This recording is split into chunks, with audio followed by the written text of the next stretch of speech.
할렐루야. 하나님의 은혜와 평강이 여러분과 함께 하시기를 축복합니다. 오늘은 사순절이 시작되는 첫 날, 바로 성의 수요일 또는 제의 수요일이라고 부릅니다. 전통적으로 제의 수요일은 죄를 회개하는 마음으로 이마에 죄를 묻혀서 이마에 십자가를 그으며 예수님의 대속해 주신 그 은혜를 기억하며 사순절을 시작하는 그런 날입니다. 오늘부터 시작되는 이 사순절기에 우리 마음에 예수님의 삶과 십자가를 묵상하는 그런 저와 여러분이 될 수 있기를 간절히 축복합니다. 저는 오늘 함께 읽은 말씀을 통해 하나님의 부르심이라는 제목으로 말씀 전하겠습니다. 말씀을 통해 깨닫는 은혜와 또 결단하는 행동의 모습들이 우리 가운데 이루어지기를 간절히 축복합니다. 여러분, 한 가지 질문을 드리고 말씀을 시작하겠습니다. 여러분은 하나님의 부르심을 받으셨습니까? 정말로 받으셨습니까? 자신 있게 아멘 하셔도 됩니다. 정말로 받으셨습니까? 아멘. 저는 부르심에 대해서 요즘 생각하게 되었습니다. 하나님이 우리를 어떻게 부르셨는지, 그리고 우리가 그 부르심에 어떤 삶을 살아야 하는지를 함께 나누어 보고 싶었습니다. 우리가 하나님의 자녀가 될 수 있는 것은 하나님의 부르심이 있었기 때문입니다. 부르심 없이는 우리가 이 자리에 나올 수도 없는 것이고 우리의 예배를 하나님이 기뻐 받으시지도 않으십니다.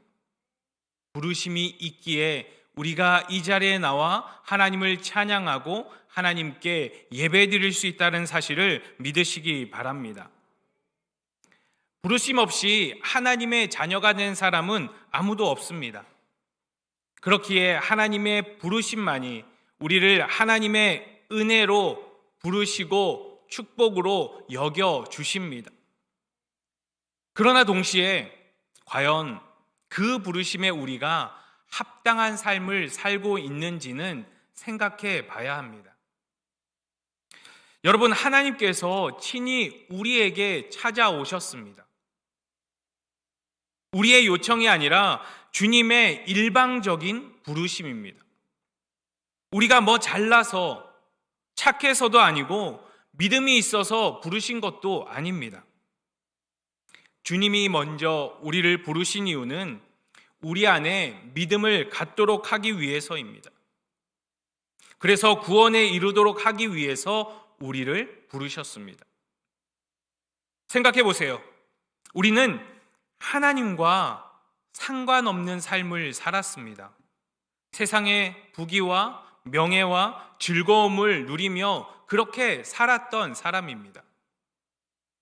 그런 우리를 하나님이 불러주셨습니다.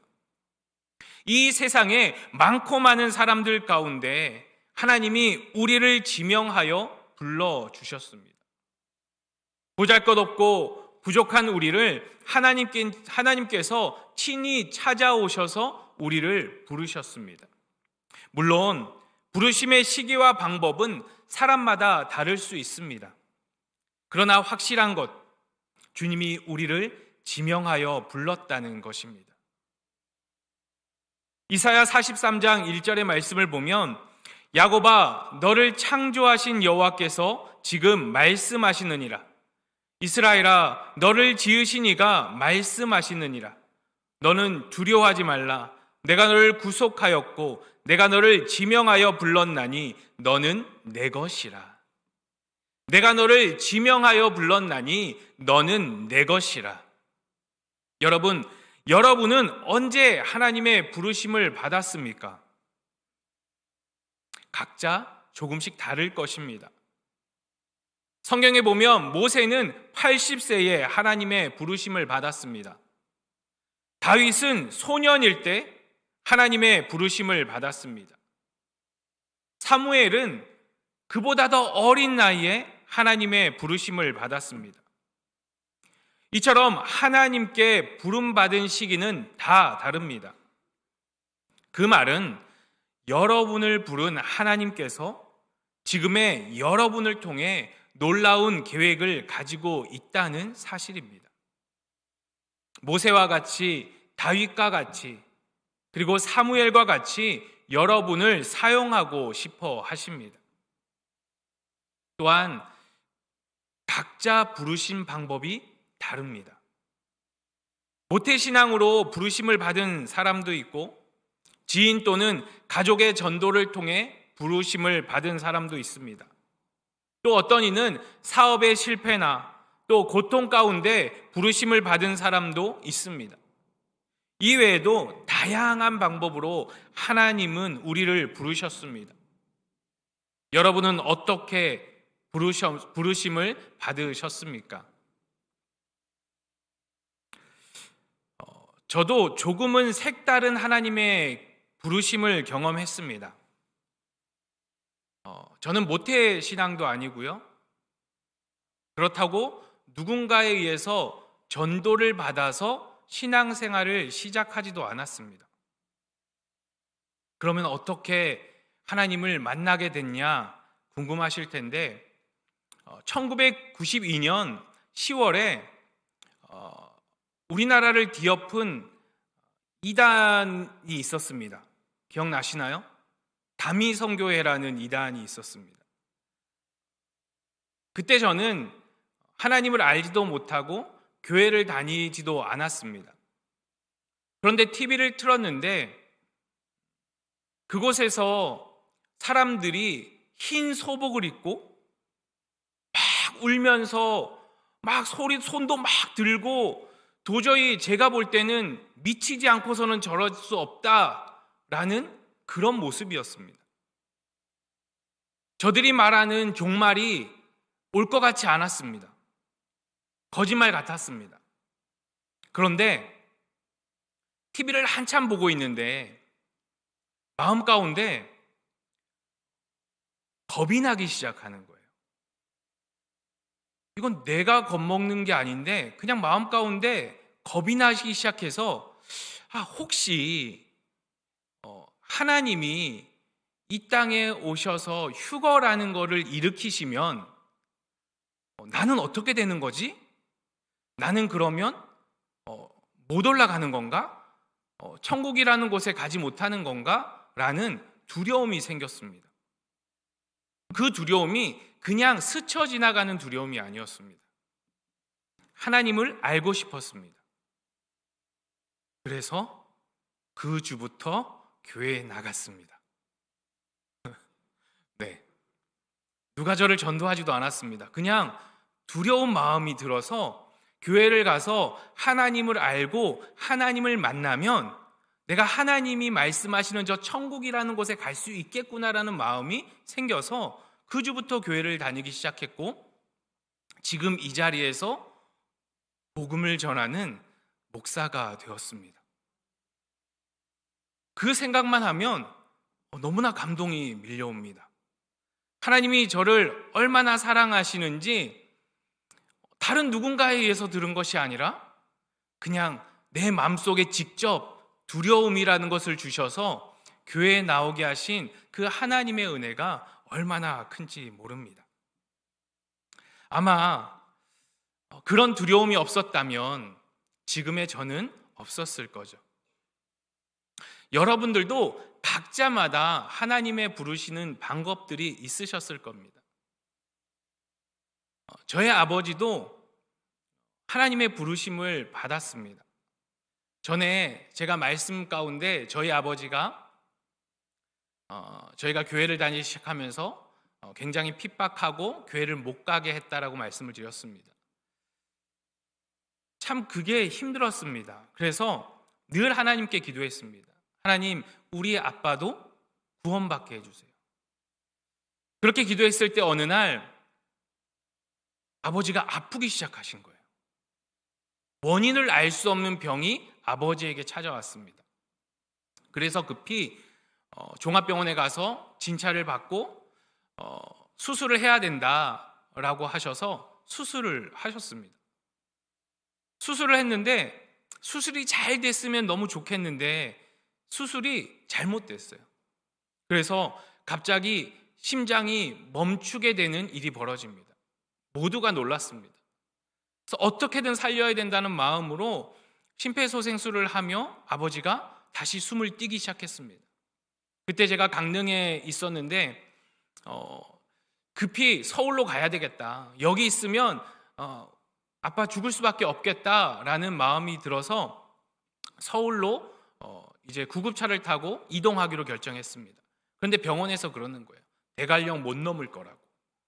대관령을 넘지 못하고 죽을 수도 있다라는 말을 들었습니다. 그럼에도 불구하고 저희 어머니는 아버지를 살려야 된다. 아버지 구원받지도 못하고 죽으면 지옥에 가니까 절대 안 된다라는 마음으로 구급차에 아버지를 싣고 서울로 향했습니다. 그런데 역시나 대관령에서 숨이 멎으려고 하는 거예요.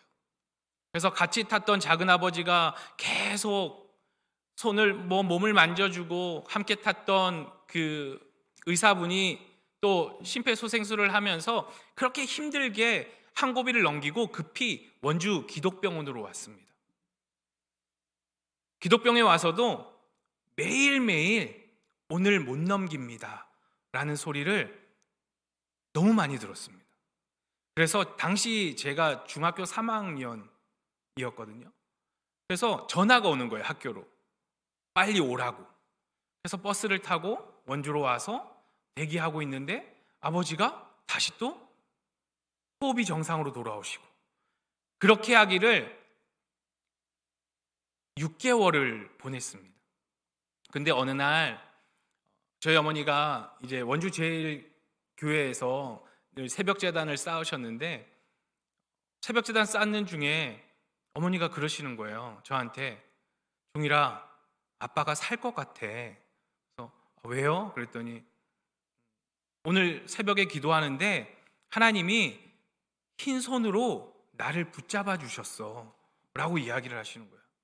처음엔 정말 그럴까? 라는 생각을 했는데 정말로 너무나 감사하게도 그날 오전에 일반 병실로 옮기시고 얼마 지나지 않아 바로 퇴원을 하셨습니다. 그리고 오셔서 제일 먼저 저희 아버지가 한 이야기가 뭐냐면, 나 교회 가야 되겠다 라는 말씀이셨습니다.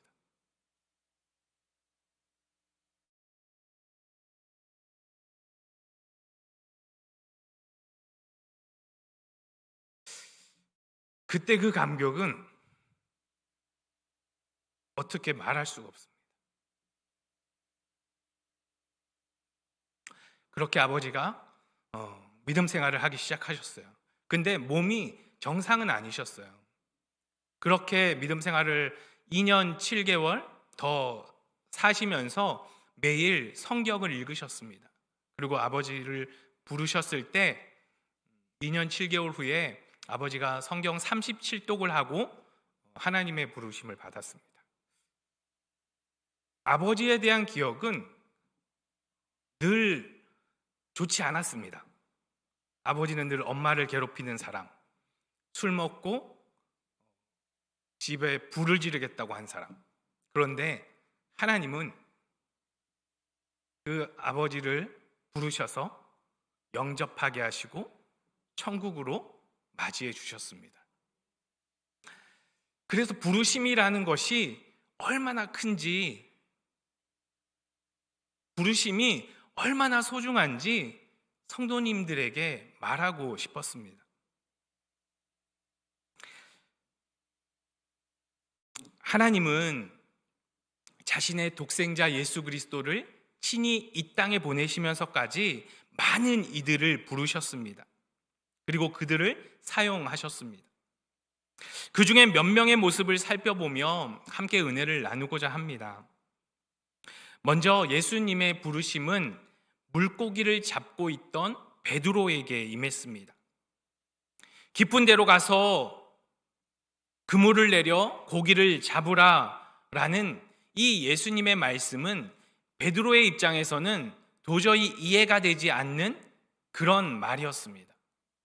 베드로는 평생을 어부로 살았습니다. 그 시간에 깊은 바다에 그물을 던지면 물고기가 없는 것이 뻔했습니다. 그런데 베드로는 그 예수님의 부르심에 응답하여서 그물을 던졌고 도저히 끌어올 수 없을 만큼 많은 물고기를 잡았습니다. 베드로는 놀랐습니다. 물고기를 많이 잡아서 기쁜 것이 아니라 저분이 누구이기에 어떻게 이렇게 많은 물고기를 잡을 수 있게 하시지? 라는 마음이 들었던 것이죠. 그는 이 물고기라는 선물보다 그 선물을 주신 분, 예수 그리스도를 믿고 자신이 죄인이라고 고백하게 되었습니다. 베드로가 갖고 있었던 이 생각, 업으로서 이것 있을 수 없는데 라는 그 틀이 깨어지면서 그 안에 예수님의 부르심으로 인하여 구원을 누리게 되었습니다. 그리고 예수님의 부르심은 돌무화과 나무 위에 호기심 가득한 모습으로 올라간 삭개오에게도 임했습니다. 삭개오야, 속히 내려와. 삭개오가 얼마나 놀랐을까요?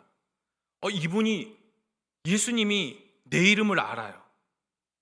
그리고 나에게 내려오라고 명령하십니다. 예수님에 대한 소문을 듣고 예수님이 어떤 분인지 궁금했습니다. 그래서 예수님을 보기 위해 돌무화과 나무에 올라가긴 했지만 예수님이 자신의 이름을 부르는 그 순간 이 삭개오는 놀람을 금치 못했습니다. 주변 사람들이 수군대기 시작했습니다. 저 삭개오를 왜 예수님이 내려오라고 하시지? 라고 도무지 이해하지 못했습니다. 그러나 예수님은 삭개오를 부르셔서 삭개오의 집에서 그의 대접을 받고 또 삭개오는 그 예수님을 영접하게 되었습니다. 사랑하는 여러분, 주님의 부르심에 우리는 응답하기만 하면 됩니다. 우리를 부르신 하나님께서 우리를 통해 놀라운 일을 계획하고 계십니다. 그 계획에 동참만 하면 우리가 이전에 했던 모든 삶과는 전혀 다른 상상할 수 없는 놀라운 일들이 경험되어지는 것입니다. 제가 좋아하는 찬양 중에 나는 사마리아 여인에게 말을 건다 라는 찬양이 있습니다. 혹시 들어보신 분이 있으신지 모르겠습니다. 이 제목처럼 사마리아 여인과 예수님에 관련된 이야기를 찬양으로 드린 김보규 씨의 그런 곡입니다.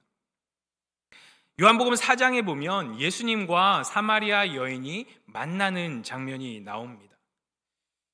찬양의 가사를 조금 말씀드리면 이렇습니다. 내가 사마리아에 가는 이유는 그곳에 울고 있었던 내가 있어서 햇볕이 따갑고 그늘도 없는 낮에 나는 기다렸단다. 내가 내게 오기를. 아무도 찾지 않는 한낮에 우물가에 어젯밤 울다 잠든 내가 내게로 온다. 아무도 찾지 않는 한낮에 우물가에 이제껏 삶에 지친 내가 내게로 온다. 나는 사마리아 여인에게 말을 건다. 기쁨에 차 말을 건다. 이 찬양을 듣고 있으면 내 마음을 만지시는 그런 하나님을 경험하게 됩니다. 설교를 준비하면서 이 찬양을 계속해서 들었습니다. 계속해서 들으면서 나에게 사마리아 여인에게 말씀하시는 예수님이 아니라 나에게 말씀하시는 예수님으로 들으며 얼마나 큰 은혜를 받았는지 모릅니다. 하나님을 알지 못하고 그저 세상에 쫓으며 세상만 쫓으며 살아가던 나에게 나를 부르셔서 나와 함께 하시겠다고 말씀하시는 그분의 마음을 생각하며 듣는다면 우리 가운데 더 큰 은혜가 될 것입니다. 여러분에게도 꼭 들어보시길 추천합니다. 저는 이 사마리아 여인이 찾은 주님께서 찬양을 듣는 내내 사마리아 여인이 아닌 나에게 말씀하는 것처럼 받아들였습니다. 이 가사에 보면 이런 가사가 있습니다. 울다 지쳐, 삶에 지친. 이 사마리아 여인이 얼마나 아픔 가운데 있었는지를 보여주는 그런 찬양으로 참 많은 사람들에게 위로를 주는 그런 찬양입니다. 사마리아가 어떤 곳입니까? 사마리아는요, 이스라엘 안에 있지만 이스라엘 땅이기를 거부한 그런 곳입니다. 그들이 사는 땅은 더럽다며 유대인들은 밟지 않았습니다. 그 이유는 이스라엘이 아수르로부터 멸망당한 이후에 아수르가 펼친 정책이 뭐였냐면 혼혈 정책이었습니다. 그들을 이 사마리아 땅으로 보내서 그 사마리아 사람들과 결혼을 맺게 하고 그들에게 자신들의 말을 따를 수 있게 만드는 그런 정책을 펼쳤습니다. 이 사마리아 땅에 사는 사람들의 입장에서는 어쩔 수 없는 상황이었지만 유대인들은 혈통을 중요시 여겼기 때문에 이스라엘 사람들에게 더 이상 이들은 동족이 아니었고 자신들의 신앙을 더럽혔다고 생각하면서 그들을 개처럼 여기며 멸시했습니다. 그곳 사마리아에 예수님의 일행이 통과하게 되었습니다. 보통은 사마리아를 통과하지 않고 돌아갔기 때문에 분명 제자 중에 누군가는 예수님, 이 길이 아니라 우리가 돌아갔으면 좋겠습니다 라고 권유했을 것입니다. 그러나 예수님께서 직접 사마리아로 가야 되겠다라고 선택하십니다. 왜 예수님께서 이 사마리아 땅을 선택하셨을까? 묵상을 하면 할수록 예수님께서 사마리아 여인을 만나기 위해 직접 찾아가셨다는 것을 깨닫게 됩니다.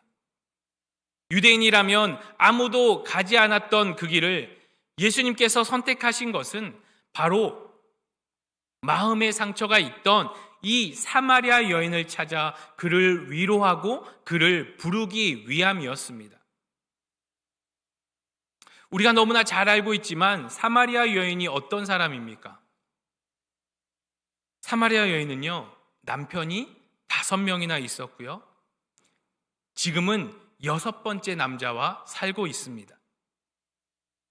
보통 우리가 이 부분을 말할 때 이 여인의 문란함을 말하며 바라봅니다.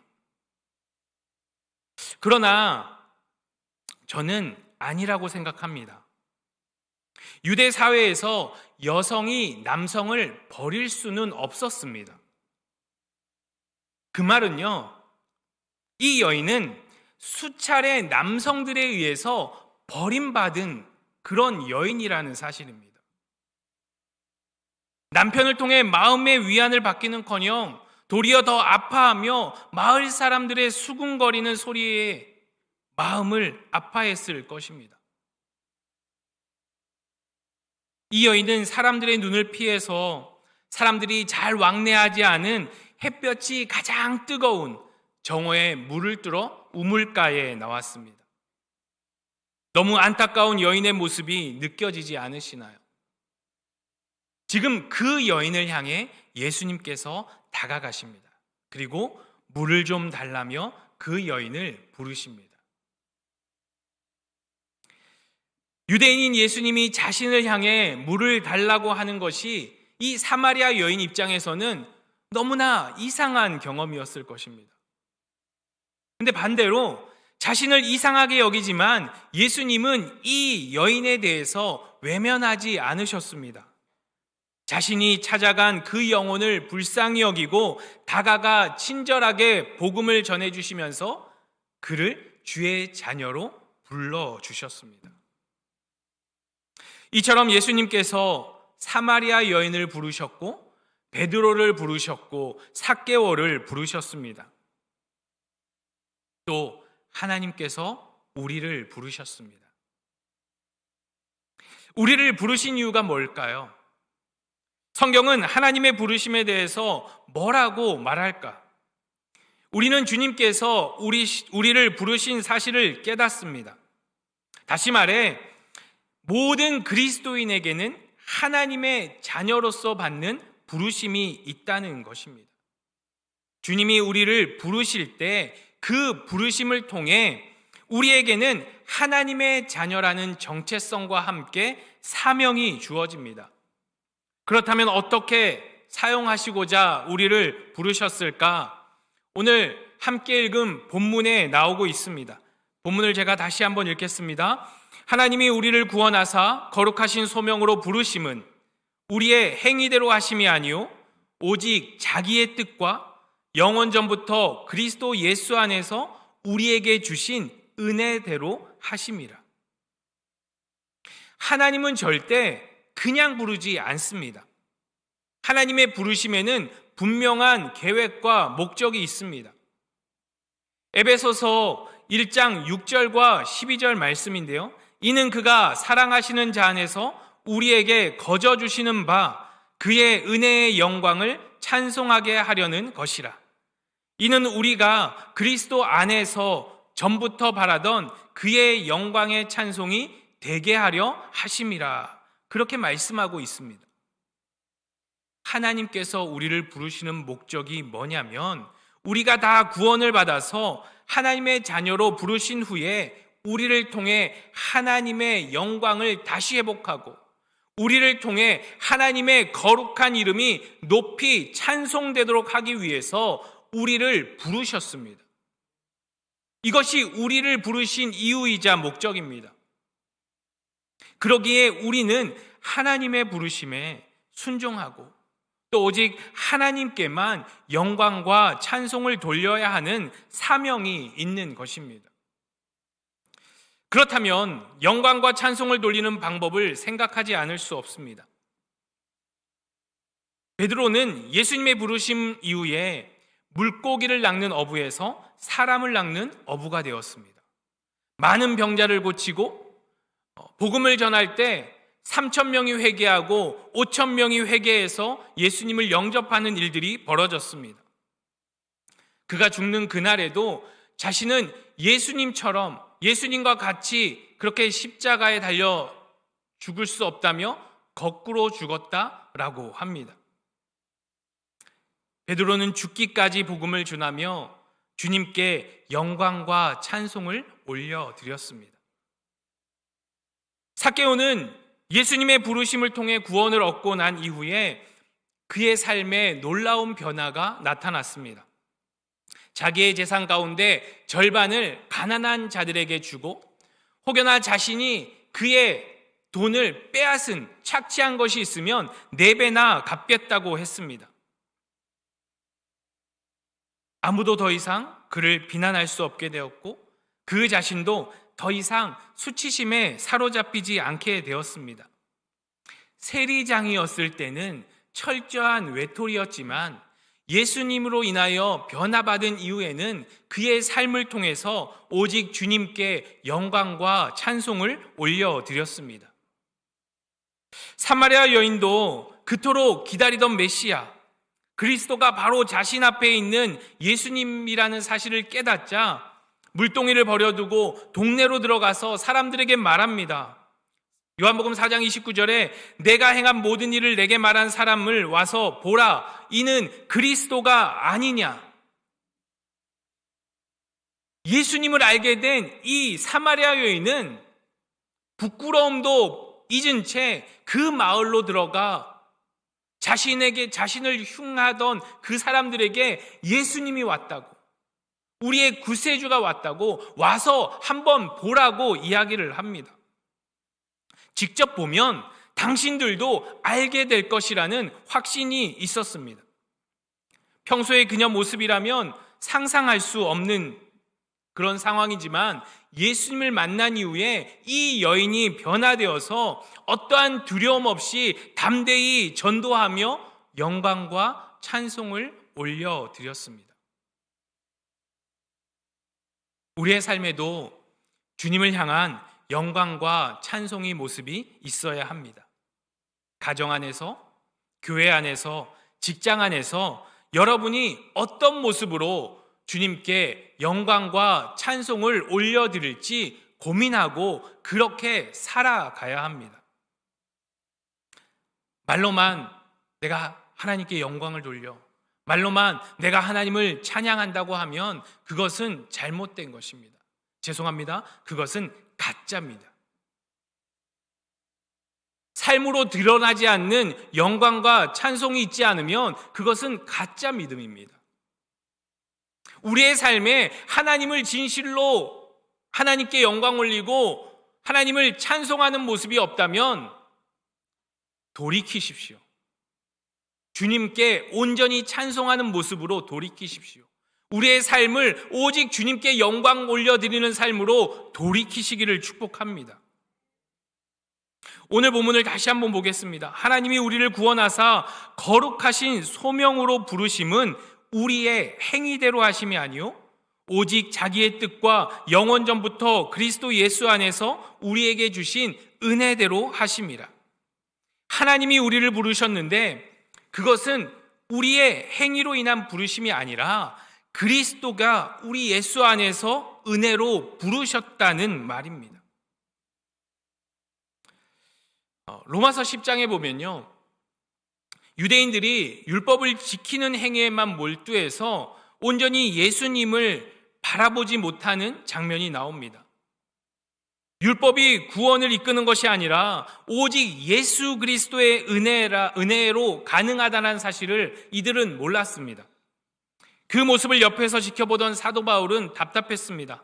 같은 민족인 유대인들이 예수님을 믿었으면 좋겠는데, 예수님을 만나고 예수님을 영접했으면 좋겠는데 그것이 뜻대로 잘 되지 않았습니다. 그래서 바울은 하나님께 기도하며 계속해서 복음을 전합니다. 로마서 10장 9절과 10절은 이렇게 말합니다. 내가 만일 내 입으로 예수를 주로 시인하며 또 하나님께서 그를 죽은 자 가운데서 살리신 것을 내 마음에 믿으면 구원을 받으리라. 사람이 마음으로 믿어 의에 이르고 입으로 시인하여 구원에 이르느니라. 그리고 13절에는요, 누구든지 주의 이름을 부르는 자마다 구원을 받으리라. 이렇게 말씀하십니다. 구원은 오직 예수 그리스도를 믿을 때 얻을 수 있습니다. 예수님께서 우리의 죄를 위해 십자가에 달리셨고 우리의 죄가 그의 십자가 위에서 모두 다 해결되었습니다. 이 구원의 과정에서 우리가 스스로 영향을 미칠 수 있는 틈은 전혀 없습니다. 오직 예수님을 믿겠다는 그 마음을 그리고 결단과 선택을 통해서 우리가 예수님을 영접할 수 있습니다. 그러나 구원을 받고 돌아보면 믿음의 결단조차도 자신의 생각으론 불가능했으며 오직 예수님의 은혜 아니었으면 내가 구원을 받을 수 없었다는 사실을 깨닫게 됩니다. 우리의 구원의 여정에서 무언가 보탤 수 있는 행위는 1도 없습니다. 100% 하나님의 은혜로 이루어졌습니다. 죽어마땅한 우리를 살리기 위해서 예수님께서 당신의 목숨을 값으로 치르셨습니다. 우리가 주의 이름만 불러도 구원을 받을 수 있다는 것은 엄청난 은혜입니다. 그래서 늘 주님의 이름을 부르며 주님께 영광 올려드리시는 여러분이 될 수 있기를 축복합니다. 쉽게 생각하면 성도의 가정을 신방하다 보면 공무원 시험이나 임용고시를 준비하는 가정들을 만나게 됩니다. 공무원이 되려면 어떻게 해야 되죠? 열심히 공부해서 공무원의 합격을 위한 시험을 통과해야 됩니다. 근데 이 공무원이 되기 위해서요, 얼마나 열심히 공부하는지 모릅니다. 고시원에 들어가서 밤낮을 열심히 공부를 매진합니다. 근데 그러면 다 공무원에 합격하나요? 어떤 이는 합격하고요, 어떤 이는 아무리 해도 합격하지 못합니다. 그러나 이것과는 비교할 수 없는 구원의 축복이 예수 그리스도의 이름을 부르기만 하면 주시겠다고 하십니다. 할렐루야! 예수님의 이름을 부르기만 하면 됩니다. 우리의 행위가 아닌 오직 주님의 은혜입니다. 그러기에 우리는 우리를 부르신 그 감격과 은혜를 잊지 말고 살아가야 합니다. 사랑하는 성도 여러분, 우리를 불러주신 주님의 은혜가 얼마나 큰지 모릅니다. 우리는 어떠한 대가 없이 하나님의 부르심을 받았습니다. 그 부르심으로 인해 저와 여러분은 이 자리에서 예배드리고 있습니다. 그러나 여기서 그치면 안 됩니다. 각자에게 주신 부르심의 사명이 있습니다.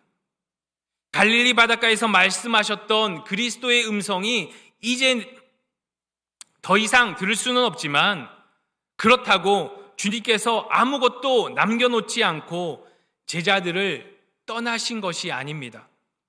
우리는 그분의 삶이 기록된 이 성경을 가지고 있습니다. 우리가 여러 갈림길 위에 서야 될 때 하나님의 말씀이 우리의 발에 등불이 되어 주십니다. 우리를 불러주신 하나님 앞에 말씀을 통해 각자에게 주신 사명을 찾게 되기를 바랍니다. 베드로도, 삭개오도, 사마리아 여인도, 그 외의 성경 속의 많은 인물들도 예수 그리스도를 전하며 부르신 은혜를 기억하며 살았습니다. 하나님의 부르심에는 분명한 이유와 목적이 있습니다. 여러분에게 주신 은사와 사명을 통해 하나님께 영광 올려드리기를 바랍니다. 하나님은 우리에게 영광 받고 싶어 하십니다. 온 마음과 정성과 뜻을 다해 주님만을 찬양하는 저와 여러분이 되시기를 간절히 축원합니다. 사랑의 하나님, 감사합니다. 우리를 부르신 하나님의 그 은혜가 얼마나 큰지 모릅니다. 죽을 수밖에 없었던 우리입니다. 그러나 주님께서 우리를 부르셔서 친히 예수 그리스도의 십자가 보혈의 피로 말미암아 우리의 죄를 사하시고 우리를 주의 자녀 삼아 주셨습니다. 오늘 사순절을 시작하며 우리가 그런 마음을 갖기를 원합니다. 예수님의 삶을 온전히 묵상하고 우리 때문에 예수님께서 십자가에 달려 죽으시고 또 부활하셨다는 그 사실을 잊지 않고 삶에서 주님을 묵상하고 주님이 경험되어지는 그런 우리의 모습이 이루어질 수 있도록 하나님 함께하여 주시옵소서. 이 시간 말씀을 통하여 결단했습니다. 이 결단이 흔들리지 않게 하여 주시고 그 부르심에 마땅한 찬송과 영광을 올려드리는 우리 모두가 되게 하여 주시옵소서. 감사를 드리며 사랑하신 예수님의 이름으로 기도합니다. 아멘.